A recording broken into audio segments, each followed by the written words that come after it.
Unboxing nga tayo kumarites ng mga dagdag paninda dito sa ating munting tindahan at organizer. Kung may magustuhan nga kayo kumarites, abay mag-comment lang kayo at ibibigay ko nga sa inyo yung link para makita nyo kung saan nyo pwedeng bilhin. Sobrang gaganda nga nito kumarites at talaga namang alam kong magugustuhan nyo nga rin ito. Yung mga organizer ko nga kumarites ngayon ay kumpleto na, mayroon na ngang small, medium at large. Yung nakaraan kasi ang dumating ay medium large lang. Ang pinili ko ngang kulay ngayon kumarites ay gray at white. Sobrang ganda rin talaga ng gray. So ayan, buti na lang talaga at safe nga po sila dumating lahat at wala nga pong damage. Pero kung may damage naman na dumating kumarites ay pwede mo nga kaagad i-PM si seller at bigyan nyo lang siya ng picture or video. Dahil nagre-refund nga po sila at pwede rin naman na isend sa inyo yung product ulit tapos may previous pa. Madami nga rin po ako talagang mailalagay dito kumarites. Excited na naman nga po ako mag-ayos ng aking munting tindahan. So ito naman nga po yung size large at malaki nga po talaga ito. Yung mga ganitong organizer kasi matibay talaga at tumatagal nga po ng ilang taon. Hindi mo nga rin po ito lagyan ng mga sibuyas, kamatis, lalo na nga yung small size. Mga bawang para yung paninda mo nga ay magandang tingnan. Ito po pala yung size small at ang ganda rin talaga ng kulay puti. Yung mga tali nga po pala dyan kumarites ay mga dagdag paninda ko iyan. Syempre kung may gusto nga kayo dyan ay tanungin nyo lang sa akin sa comment section. Ang una ko nga nakita itong isang box na puro tali nga po yung laman. Sobrang mura nga lang din ito kumarites at kung naghahanap kayo ng mga dagdag paninda ay pwede nga rin po ito sa inyong tindahan. Tingnan nyo naman nga po itong isang box at puro tali nga po yung pinakalaman niya. Hindi ka na nga mag-iisip kung ano pang ireregalo mo sa inyong mga inaanak, lalo na nga pag babae. Abay sa ganda ng quality nito kumarites, pati nanay ay magugustuhan nga ito. Kung naghahanap ka ng sideline at gusto mo magbenta-benta ay pwede nga rin ito at ibalot mo lang pa isa-isa iyan. O di kaya ilagay mo lang sa isang organizer na malaki tapos ilatag mo lang. Pwede mo nga ito dalhin sa school, lalo na nga kung mag-aantay ka ng anak mo or magsusundo, abay pwede ka magtinda nito. Sa panahon kasi ngayon kailangan na talaga natin dumiskarte at tulungan yung ating mga jowa para kumita tayo. Hindi na talaga uso yung mahiyain ngayon. Kung sa tindahan naman abay sulit ito kumarites dahil tingnan nyo naman yung laman, ang dami talaga. Dagdag kulay na nga rin po ito sa tindahan dahil ang dami talaga ng choices. Pwede din naman na ipagamit mo nga lang ito sa iyong mga anak. Lalo na nga kung may babae kang anak, abay ito nga ay may lagayan ng kasama. Siyempre pag nanay tayo gusto talaga natin yung magagandang gamit ang ibibigay natin sa anak pero yung mura lang. Kung nahihiya ka naman, abay pwede mo nga lang din iyan picturean, videohan, tapos post mo sa Facebook, malay mo may mag-order sa'yo. Sinasabi ko sa inyo kumarites, pag once na kumita kayo sa sarili nyong pagsisikap ay talaga namang hindi nyo na mapipigilan yung sarili nyo. Gagawa at gagawa kayo ng paraan para kumita. Dahil ang sarap sa pakiramdam na nakakatulong nga tayo kahit nasa bahay lang. Lalo na sa pamilya natin at pagdating sa mga bayarin. Tingnan nyo naman yung kirumi na tali kumarites at ang dami at ang mura lang din talaga nito sa online. I-display mo nga lang ito sa harap ng bahay nyo, lalo na kung maraming mga bata ay talaga namang maraming magkakagusto nito. Kung may anak lang ako na babae kumarites ay baka napunta na ito sa kanya lahat, pero dahil negosyanteng nanay tayo, abay ibenta na nga lang natin ito. Tingnan nyo naman kung gaano ka-cute nga po itong mga tali.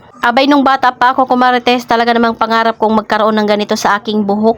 So ayun lang muna kumarites, salamat sa panonood, follow for more, God bless us, at sana i-share nyo na nga lang din po itong aking video.